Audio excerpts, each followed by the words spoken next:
Welcome to Green and Red, scrappy politics for scrappy people. A regular podcast on radical, environmental and anti-capitalist politics. Brought to you by Bob Bazanko and Scott Parkin.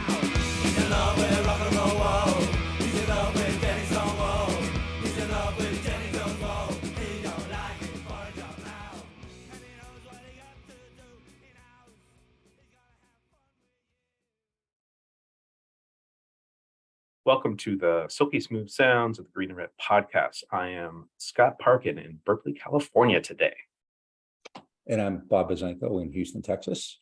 And we always begin by thanking you and want to do that again. We have an amazing guest today, which we'll get to in just a minute. Yep. And if you like this episode, which we know you will because it's great and it's an amazing guest, go to greenandredpodcast.org and hit the donate button, or consider becoming a patron at patreon.com/greenredpodcast. Yeah, and check us out. We also have some books available for donors, and we're going to get some swag, some t-shirts and things too. So you can join the Green and Red community and become a comrade with us. Today, we are fortunate again to have Noam Chomsky on as our guest. And today we'll specifically be talking with him about the Democratic Party and the rightward shift in American politics. This is the 50th anniversary of George McGovern's 1972 campaign, which was a disaster for Democrats.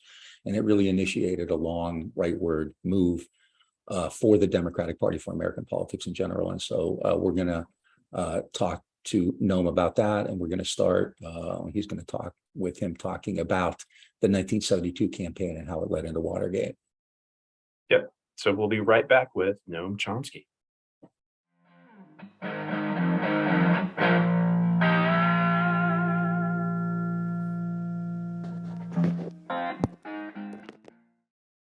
He ran the most incompetent campaign that you can possibly imagine.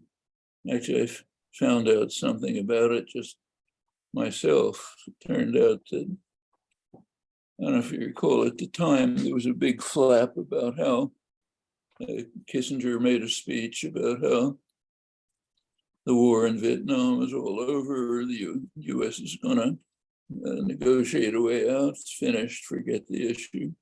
It was all total lies, total. You looked at the facts, he was saying nothing except the war is going on. I happened to be in touch with Richard Goodman, who was a leading advisor to McGovern. And I asked him, why doesn't the McGovern campaign release this information? And he told me they didn't know anything about it. So he asked me if I could send him documentary evidence, which I did. And then McGovern had a press conference in which he quoted the documentary evidence. And he was asked to back it up. He had no idea. It was just a letter he'd gotten from me. So everybody laughed, I mean, It was just unbelievable incompetence. And none of this was secret. And it went on like that. Of course, he was shafted by the labor leaders who refused to support him.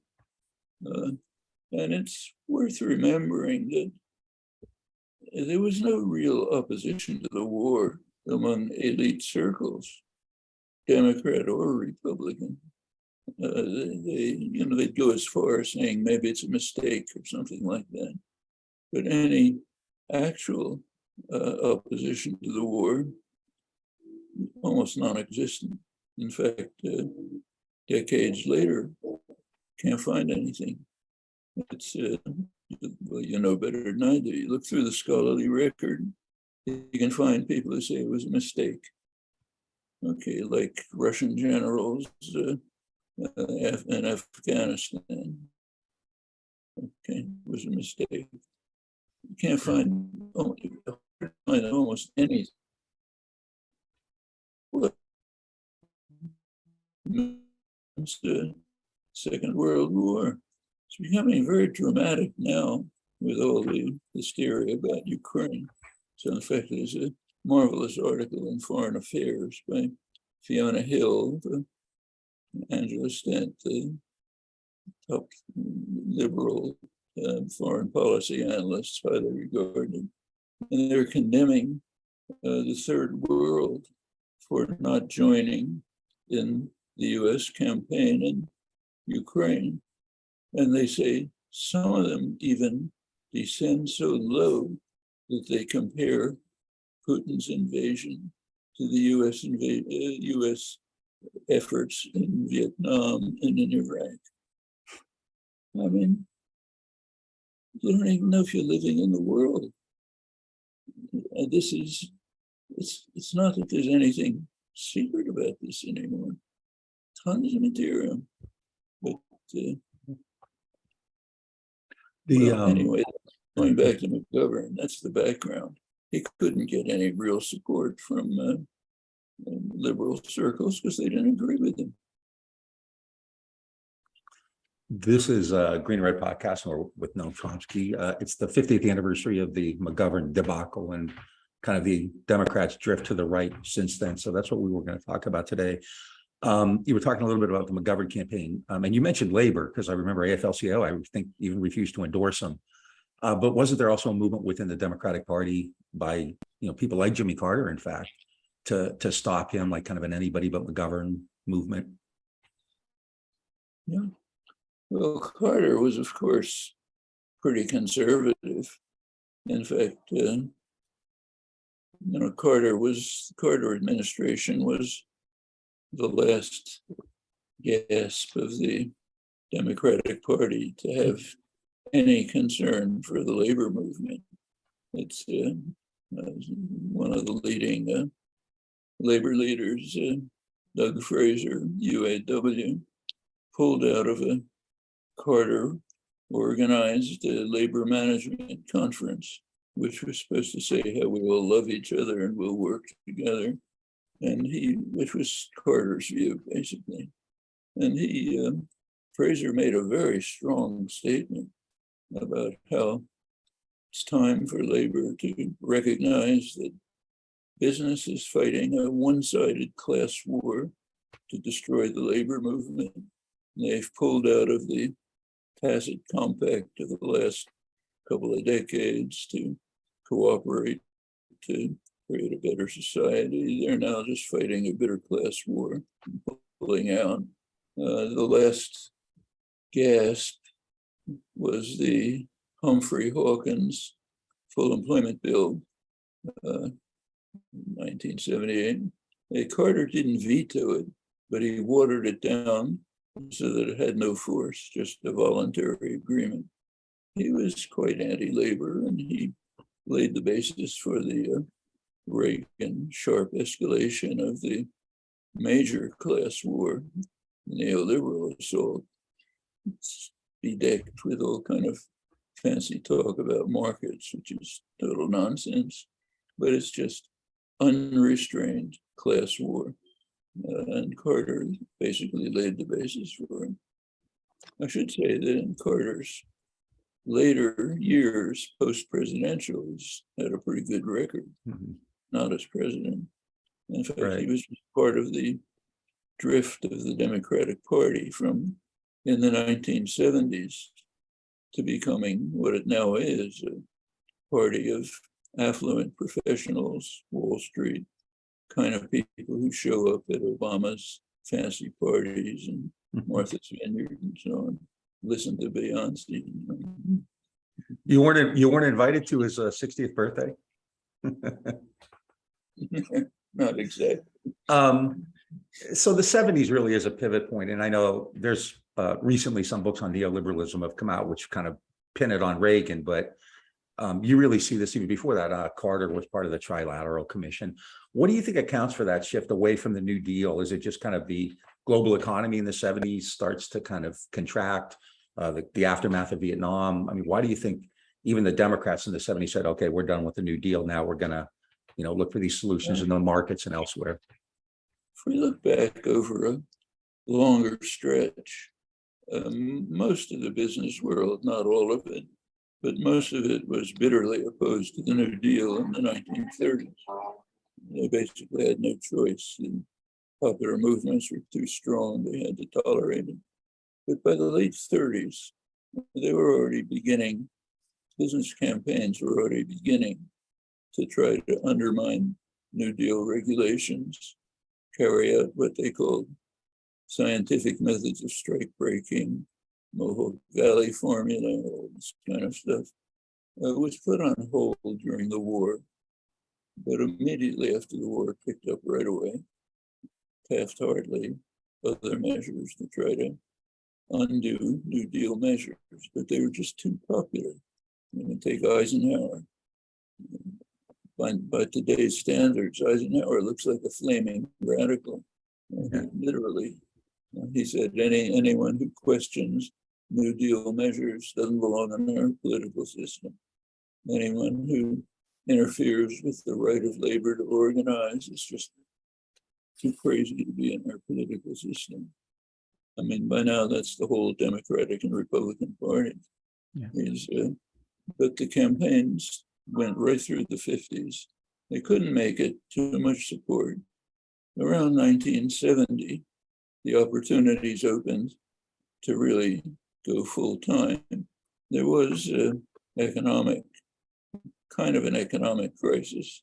Nixon's pulling out of Bretton Woods, Nixon shock, so-called, a lot of disruption, stagflation. You get to the Trilateral Committee report, which is quite interesting. This is Carter liberals, liberal internationalists, Carter administration, mostly drawn from those ranks. Very important book, 1975, called The Crisis of Democracy. It was about what's called the time of troubles in the 1960s, when lots of people were getting organized and active, trying to press their interests and concerns in the political arena. The groups that are called special interests, like women, young people, old people, farmers, workers, in fact, the whole population. One group is not mentioned, capital, the business sector. They're not special interests, so we don't have to talk about them. They're the national interests. So we only talk about the special interests, and Trilateral Commission report says they're posing a danger to democracy. That's what the book was called, The Crisis of Democracy. All these special interests pressing for the demands and trying to enter the political arena. Too much pressure on the state, can't respond to them. So we have to have more moderation in democracy. They have to become more passive and apathetic and obedient and just let us smart guys run things. They were particularly concerned with universities, which they said are failing, I'm quoting now, failing in their responsibility of indoctrination of the young. That's why you see these young kids out in the street protesting the war and calling for civil rights. And got to stop that business. Better indoctrination of the young. They were also concerned that the press is becoming too independent, may have to institute state measures to control them. This, incidentally, is the liberal side of the spectrum. You want to hear the hawkish side, go to the Powell Memorandum to the Chamber of Commerce, same years. Basically the same measures, but much harsher. And also kind of insane.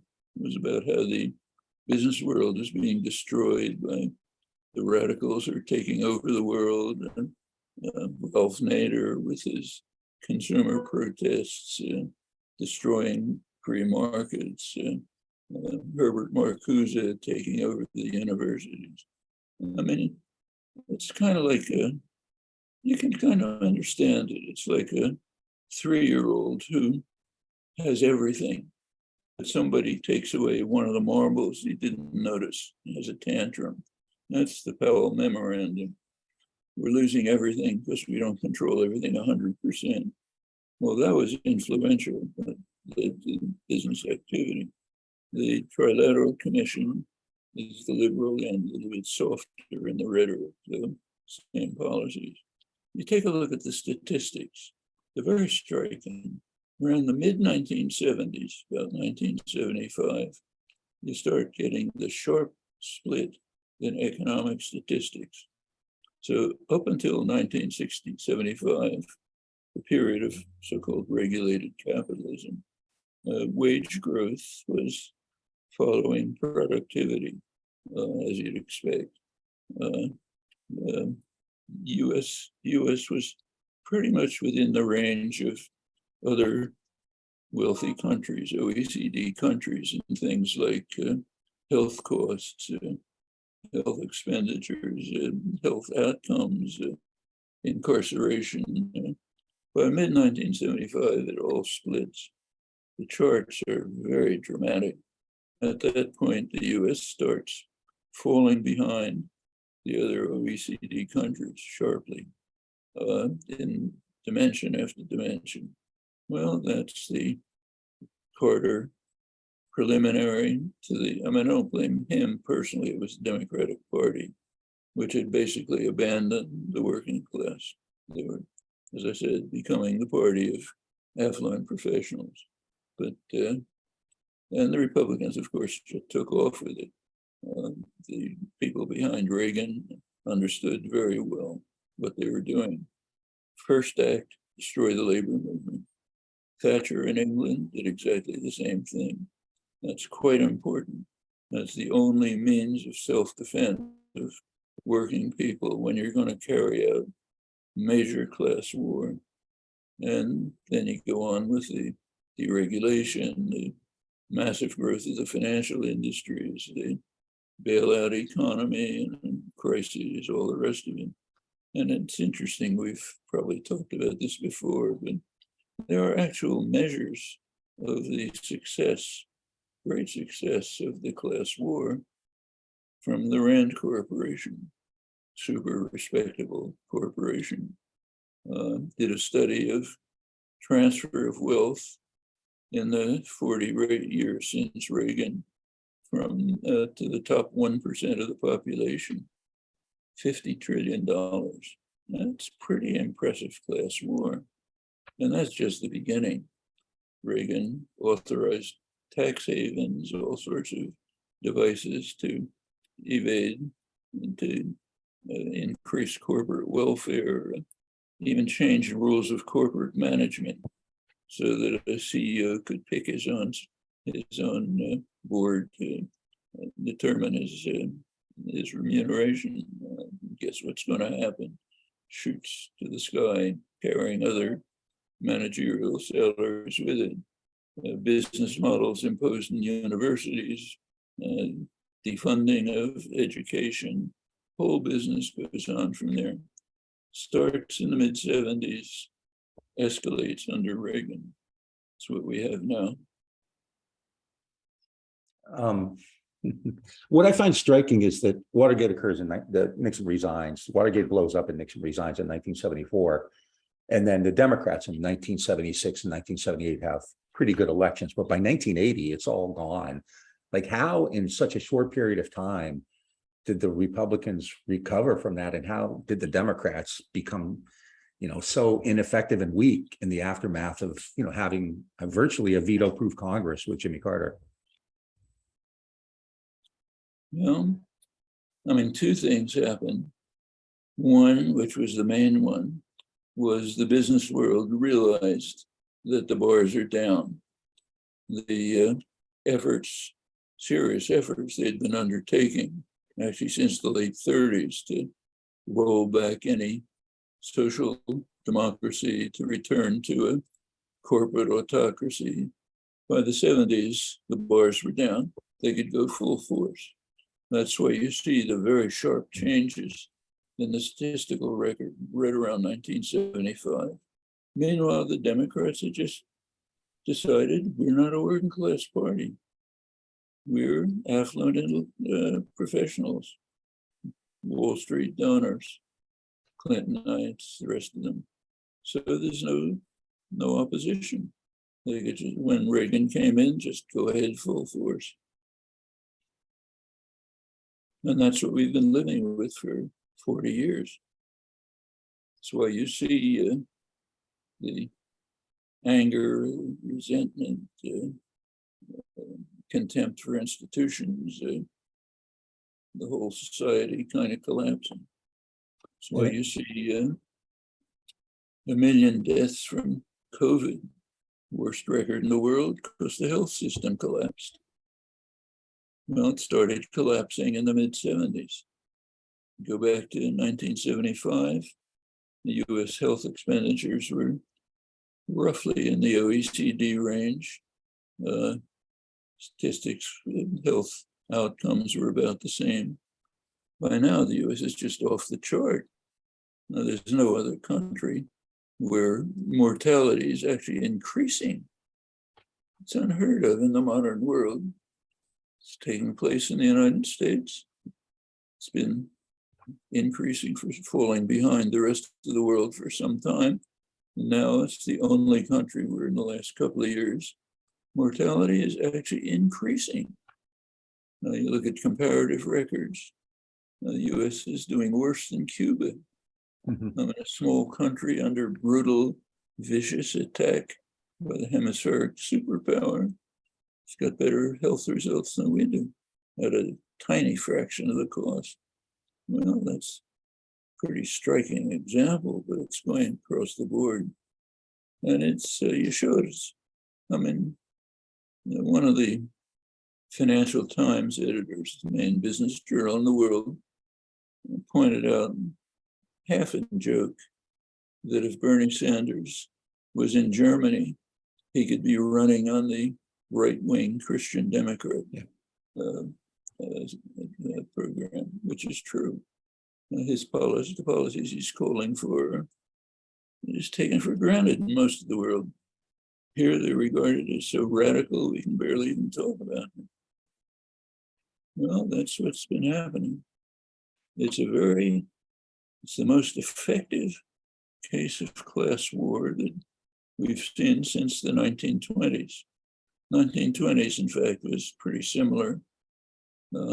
After Wilson's Red Scare, destruction of unions, destruction of independent thought, corporate sector going wild, huge inequality. I'm now back to my childhood. Well, I think the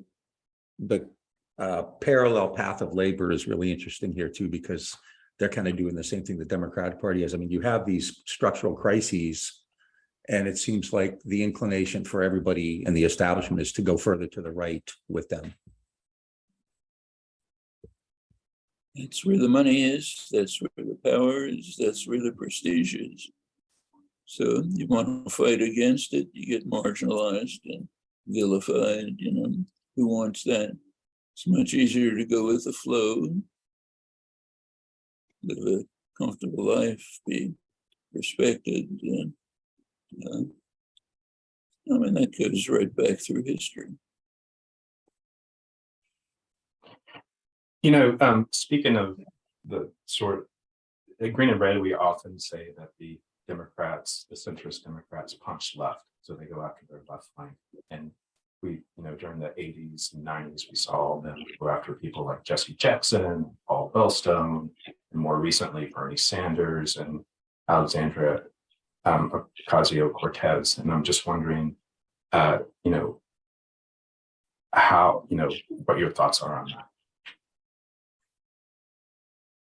Well, the Sanders movement is extremely important, including Ocasio-Cortez and others. They've mobilized a great number of young people to try to move the country towards some kind of social democracy. In most of the world, that's not much of a big deal, but here it's very important. It's worth remembering how reactionary the United States has become. Take the word socialist.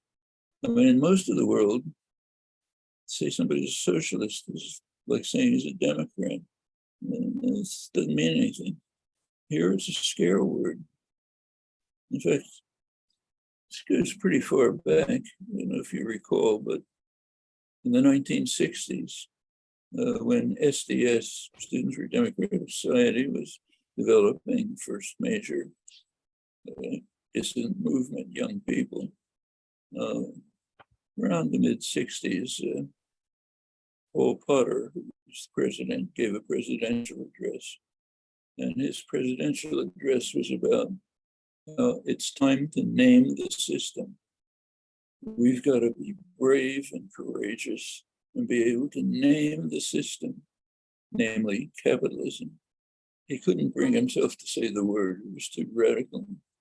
You can't say the word capitalism in the United States, it's too radical.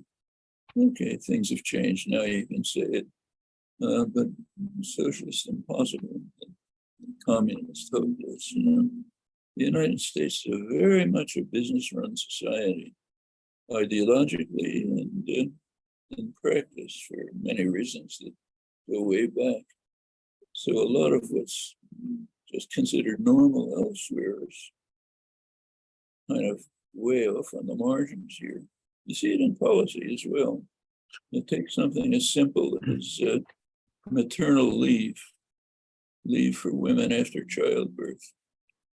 And the United States is the only country that doesn't have it, outside of a couple of Pacific islands. And nobody sees it, you know. And this is true on issue after issue.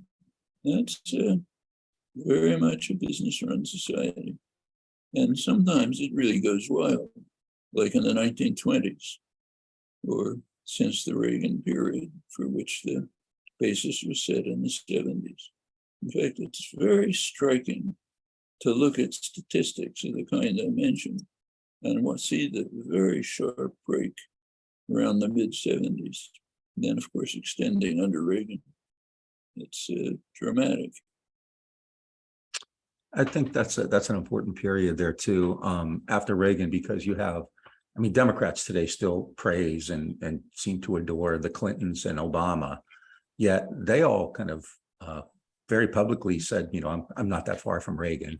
And especially with Clinton, you had the DLC created, so-called welfare reform, the crime bill, and then of course NAFTA.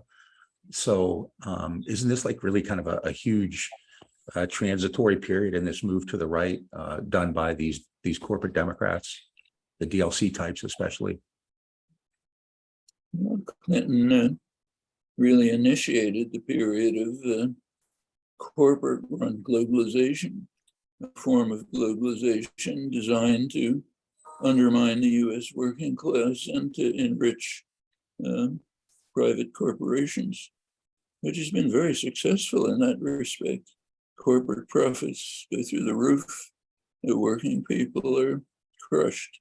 You know, lays the basis for Trump coming along and pretending to be the working class protector, of course, shafting him in the back the whole time, but lays the basis for it. Democrats can't respond. What are they doing? Destroying industrial America in order to enrich private power. And of course, it's all supported by a cadre of economists who can, you know, prove some theorem that shows this is the best thing to do. Mostly jokes, but however, I think we should recognize it's changing. Take Joe Biden under a lot of popular pressure, a lot of it coming from the Sanders movement, Sanders himself. The domestic program of the Biden administration, to me at least, was surprisingly good. It was beaten down totally by 100% ironclad Republican opposition, a couple of right-wing Democrats. So it was all virtually destroyed. But the original program was pretty reasonable. That's a shift in American policy. And it could be a sign of a more hopeful future if the Democrats can become party responsive to the interests and welfare of working people and the poor. So they could. I think the Sanders movement is a sign of what could develop. But probably this won't happen. The Republicans understand it very well and are moving hard, not secretly, to make it impossible for democratic elections to take place, which is going full time right now. And a lot of these issues, and you bring up a good point, the more progressive or traditionally democratic positions are often very popular. I mean, most Americans say the healthcare system is in bad shape on issues like abortion and guns and LGBTQ rights, gay marriage. There's a laundry list of issues where the Americans are pretty supportive. Yet the Republicans, with a minority position, even on abortion, most Republicans don't even have the same position as the party leadership. They kind of win. Like how does this happen where you have these large movements with significant, even on immigrant rights, significant public support, but the Democrats just kind of get steamrolled? Well, the poll results are very striking. Turns out that people don't know that the Democratic programs are the kinds that they support. So there are a lot of polls showing that take on Biden's Build Back Better proposal, the main proposals. Turned out that on issue after issue, public strongly supported them, but they opposed the program. And when asked, turned out most people didn't know it was in the program. All they knew was this right-wing propaganda about how big government is coming to try to take your house away and hand everything over to the blacks and so on and so forth. We don't want that. I mean, a majority of Republicans, I think it's maybe 2/3 or so, believe in the great replacement theory. The Democrats are conspiring to bring people in to destroy the white race. No, I'm not going to let that happen. So I don't know what's all this legalese and technical stuff in the program. I don't know anything about that. I just want to protect myself and my family. Now, that's great propaganda. Now, if you had a lively, active, militant working class, like in the 30s, they'd be educating people about and organizing them about what's happening. They'd defend themselves. I can remember this very well. I'm old enough to remember the 1930s. My family was first generation immigrants, working class, very active. They didn't have much formal education, but very educated, knew all about social and political issues, many other things, deeply involved. Republican propaganda couldn't make any headway with them because they were parts of organized activist movements, which were doing things as well as educating. If you don't have any self-defense mechanism, people are just alone, atomized. They can't react. I have a question, but then I have a question actually in response to that. Today, we're seeing what seems to be a lot of energy around labor, talking about Starbucks and Amazon campaigns. Last October, they were talking about Striketober, but as we see this like greater gaps between the haves and the have-nots, do you see this sort of like rising energy around labor and around other issues, climate, migrant rights, et cetera, potentially being able to sway or influence I think the Republicans are lost, but sway or influence the Democrats going forward? Potentially is the right word. It's possible, but take a look at those strikes. I mean, management by now has developed very sophisticated tools to crush any kind of labor movement. You watch the tactics that are being used by Starbucks and Amazon to try to crush anything. And there's no restrictions because the labor laws have been dissolved, basically. Technically, there's some things on the books, but nobody applies them. And our National Labor Relations Board has been basically eliminated. There's no defense from government, from the political sector. There's no organized political parties. You go back to the 1930s, not only was there a militant labor movement, but there were a lot of activist political parties, political organizations. Now it's very different. The success in atomizing, intimidating the population has been pretty impressive. Now the Sanders movement is beginning to break with that, but it's very hard. And you can see it on issue after issue. Take today, for example. In Brazil, there's a very important election coming up with a social democratic candidate, Lula, who's way ahead in the polls, and neo-fascist Bolsonaro, who's strongly supported by the business world, the military, the police, and so on. Bolsonaro has said he's just not going to accept the election. He's going to follow the Trump line, probably with the same advisors coming from Trump's advisors. Well, Sanders tried to get a bipartisan Senate resolution saying the United States opposes a military coup, wants to have democratic elections. It's a very important election, most important country in Latin America. Couldn't get a single Republican to say we're opposed to a coup. Even something like that. You know, we're opposed to a military coup in a major democracy in South and Latin America. Not one. I mean, these people are just rigid proto-fascists. Use the word.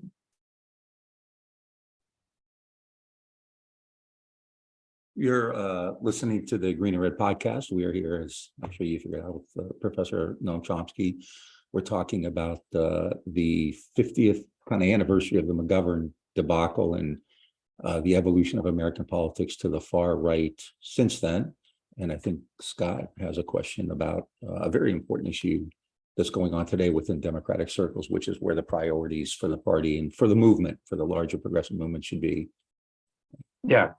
My other question, and this actually goes at least as far back as the McGovern campaign, but why do you think Democrats have abandoned class material issues for issues around identity, around intersectionality, et cetera?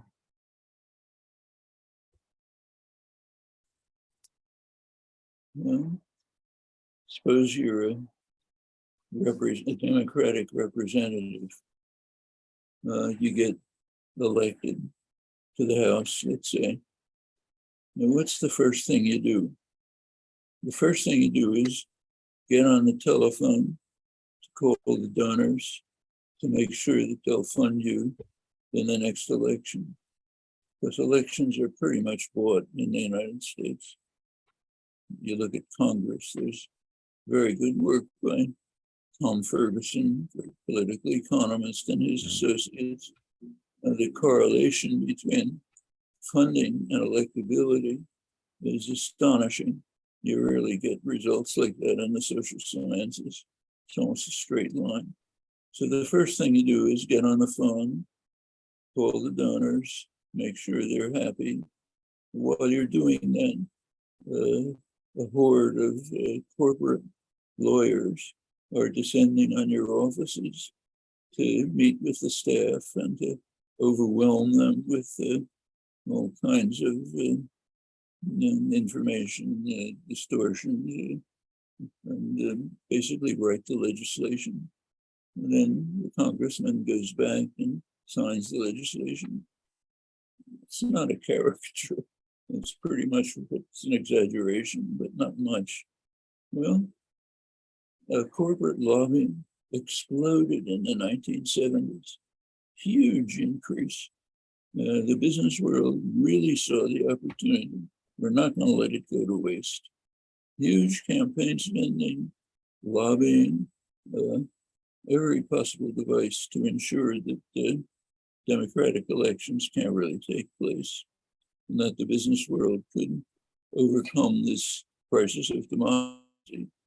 Elites were really frightened by the activism of the 60s. It's worth remembering that.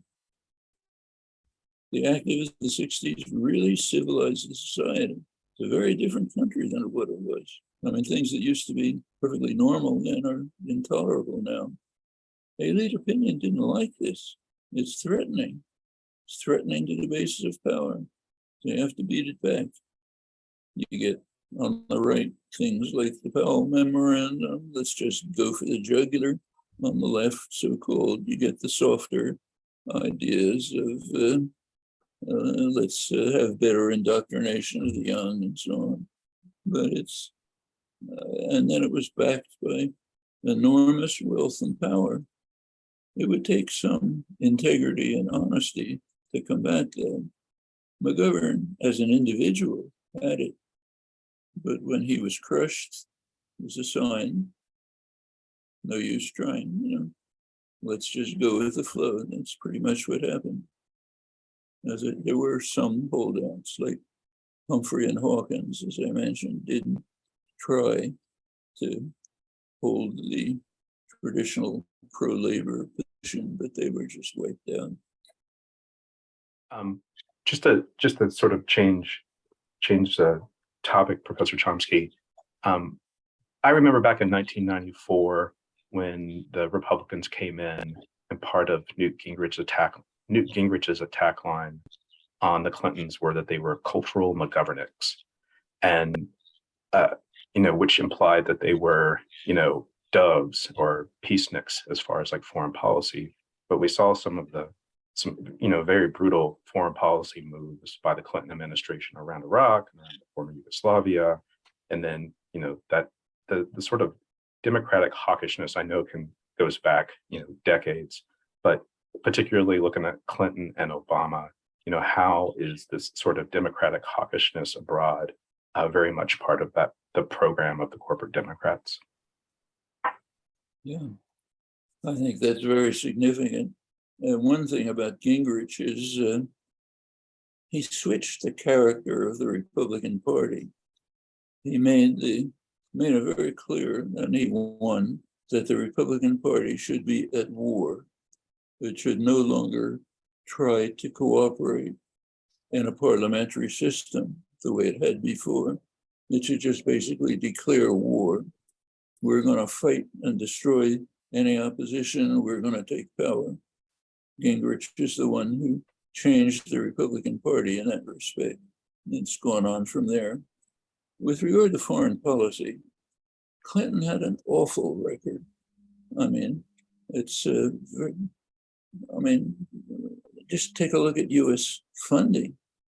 I mean, the U.S. foreign aid, the highest foreign aid went to the worst murderous human rights violators.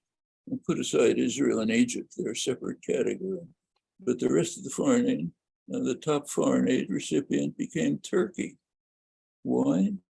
Turkey was carrying out a murderous campaign of state terror against its Kurdish population. Tens of thousands of killed, hundreds of thousands of refugees, thousands of towns and villages destroyed, every kind of torture. Funding from Clinton increased as the atrocities increased. Finally, by the peak of the atrocities, 1998, Clinton U.S.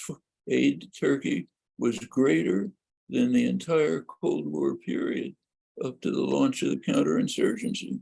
Well, this was barely reported. New York Times has a bureau, of course, in Ankara, not a word about it, almost nothing. But take the sanctions against Iraq.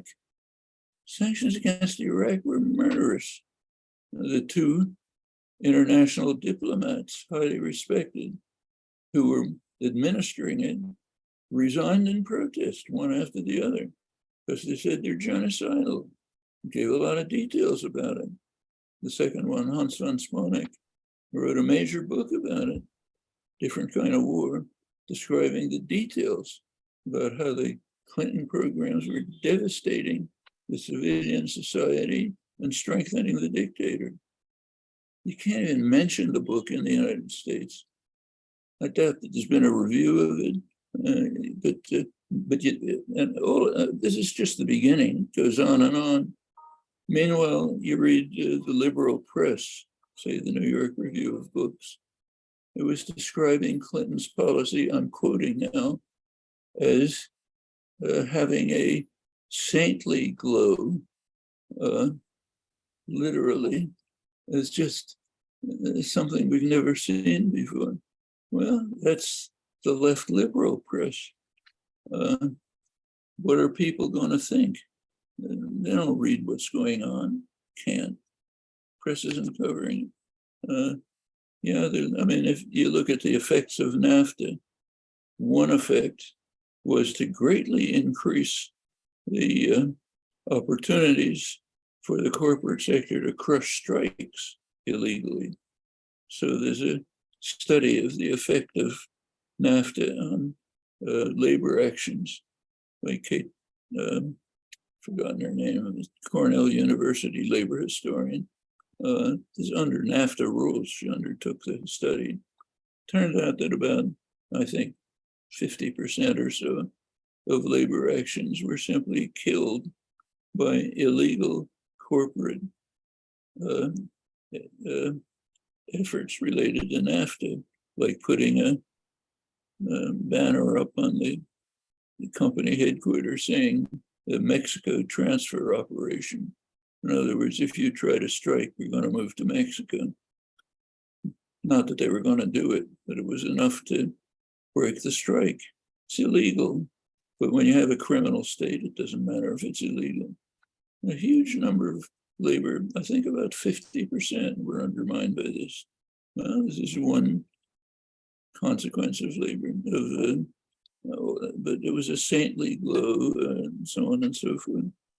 It's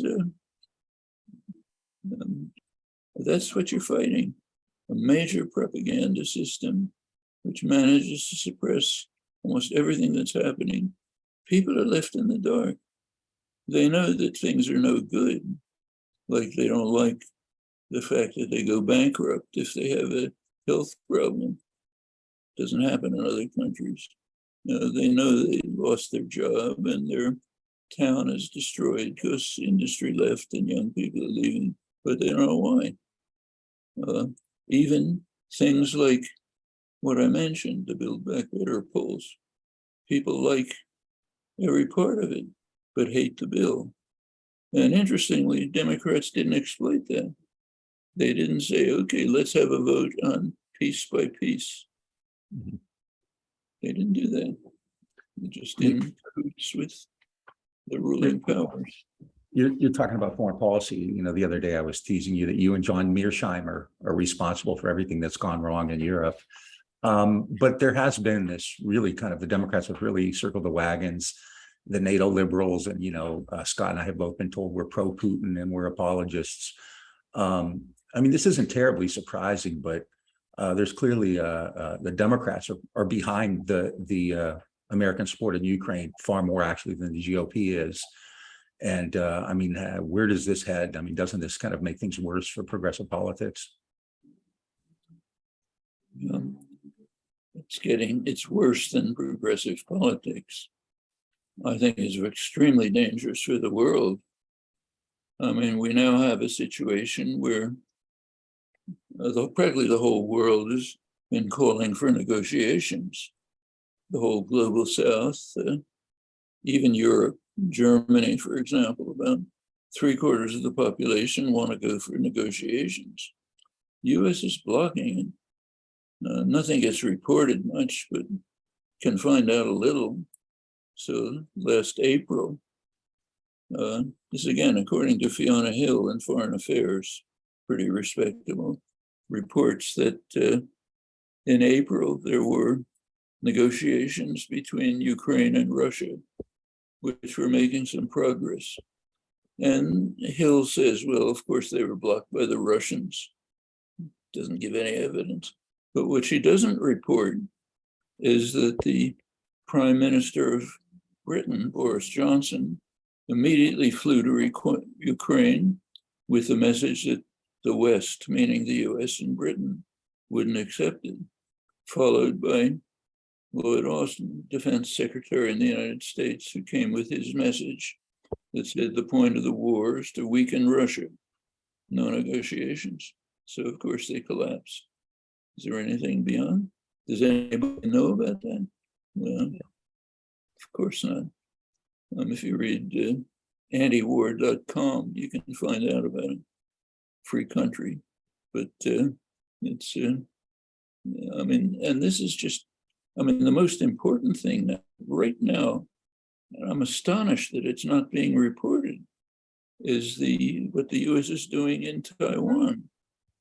The Pelosi visit did get some publicity, but Congress, the Senate Foreign Relations Committee, just passed overwhelmingly bipartisan what's called the Taiwan Policy Act a couple of weeks ago, a week ago. It's a pretty shocking act. It's now going to Congress. Calls basically turning Taiwan into what they call a non-NATO ally, but treating it like a NATO power, pouring weapons in, interoperability of weapon systems with the United States, joint military programs, treating Taiwan as having the same diplomatic status as an independent country. There is something called international law. We don't believe in it here, but it's out there somewhere. Unambiguously, Taiwan is part of China. It's like saying, China saying they're going to have operations with Kansas or something like that. You go to free countries like Australia, screaming about this. Actually, the US has held to what's called a one China policy since 1979, recognizing that Taiwan is part of China, but then adding what's called strategic ambiguity. China and we agree not to rock the boat. In other words, not to talk about it, not to rock the boat. It's as if Congress wants to have two major wars, each of which will destroy us. It's hard to figure out what can be going on in the minds of these lunatics. And of course, it doesn't get reported here. Yeah. Well, Taiwan is interesting because there's, like you said, there's really no ambiguity there. Pelosi knew what she was doing, and they knew, how China would respond. So given the state of the world right now, pandemic and global economic crises, Europe especially, just everything's going wrong. Why would you, a war in Ukraine, a big war in Ukraine, where a lot of people have already died, and it's crushing the global economy. Why would you provoke China over Taiwan at this particular point? I don't get it. I don't understand it. It's unbelievable. It's almost as if they have a death instinct. Let's get it over with fast. Let's have two major wars, each of which will destroy us. Now, somebody watching this from outer space, they think they're insane. I have this image of the final scene from Dr. Strangelove, where the cowboy hat on the bomb. That's kind of where we're headed. Yeah. Well, actually, Dan Ellsberg, who's an old friend, who was on the inside then, told me that when he and his friends from Rand Corporation went to see Dr. Strangelove, they could recognize everything. He said it's pretty much like what was going on there. They could even identify the people. I think Scott had a follow-up on that. Yeah, just that this is my final question. I've read your recent book with Vijay Prashad, The Withdrawal, and it's this failed bipartisan foreign policy of the last 20 or 30 years, and also looking at Ukraine and Taiwan What does this reveal? What does this reveal about the U.S. supremacy in world affairs? Like, where it seems like we're in this like sort of decline period. Lots of people say that, but I'm curious what your thoughts are on that. It's decline in some respects, but not in others. And in fact, I think what you're pointing to is the major issue in world affairs. Is there going to be a unipolar world with the US running it? Or is it going to be a multipolar world with a variety of power centers which just have to accommodate with each other? There's one thing we should not forget. Unless the great powers are able to accommodate and work together, we're done. The crises we face are all international. They don't have any borders. We're going to either work together or just collapse together. And now NATO, which is of course the US instrument for global domination, has now officially expanded to the Indo-Pacific region. The last NATO summit expanded the North Atlantic to the Indo-Pacific region, meaning basically the whole world. I mean, it's not a secret, you know, it's completely public. Meanwhile, the world is opposing that. And it's pretty striking to see the way, it's handled. I mean, I'm used to deceit and deception and so on, but sometimes it's hard to grasp.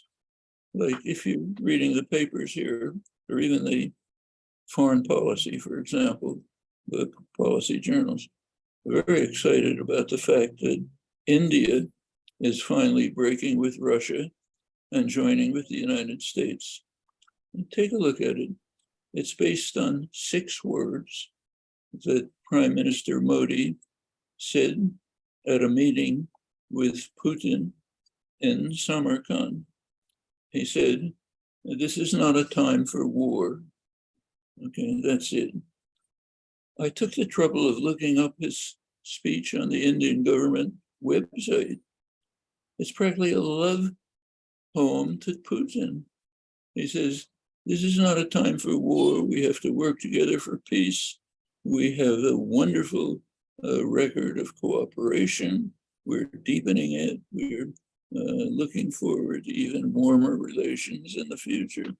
That's the speech. Comes out, India is breaking with Russia. I mean, current issue foreign policy, foreign affairs just repeats it. I mean, you don't know what to say, you know. Well, as always, we appreciate you talking with us on Green and Red. You're our favorite guest. I have one final question to kind of wrap all this up. It was great talking about McGovern and the Democrats from someone who was kind of present at the creation of that era. About, I don't know, maybe 15 years ago or so, I think it was during the second Bush administration, I was just saying, like, have you seen things this bad before? You know, and you said, well, this isn't as bad as McCarthyism. Not even close, I think. But it's like 15 years later, and we've just gone through Trump. We still are enduring Donald Trump, a president who apparently steals documents, right? Would you still say this is like, you know, there's kind of hope out there and we're still kind of making some progress? Or is it like, you know, are we now at a place where we're back into, 1948? A lot of things are much better. If you go back and think about what the country was like in the 1960s, let's say, there's been enormous improvement. I mean, remember let's just take the Vietnam War, the worst atrocity, the worst crime since the Second World War. I'm not telling you don't know anything better than I do, but Kennedy sharply escalated the war, authorized the US Air Force to start bombing South Vietnam, initiated chemical warfare programs, crop destruction programs to drive huge numbers of people out of the villages into what amounted to concentration camps, authorized napalm. Couldn't get any interest, none. I mean, I remember I would talk to people in their living rooms. I'd go to a church where there's 4 people. Nobody gave a damn. Nothing. It was years. I was living in Boston, the most liberal city in the country. It was years before you could even get people to be willing to talk about it. Not in the Cambridge elite sector, they never want to hear about it. But you get some popular opposition by the time the country is almost destroyed. Well, it's better than that now. Things, in fact, US administrations know they cannot fight that kind of war again. In fact, one of the things that happened in Vietnam was that the army collapsed. To its credit, soldiers just refused to follow orders. The United States learned a lesson that every other imperial power had known for centuries. You can't fight a brutal, vicious colonial war with kids you take off the streets. You need professional killers.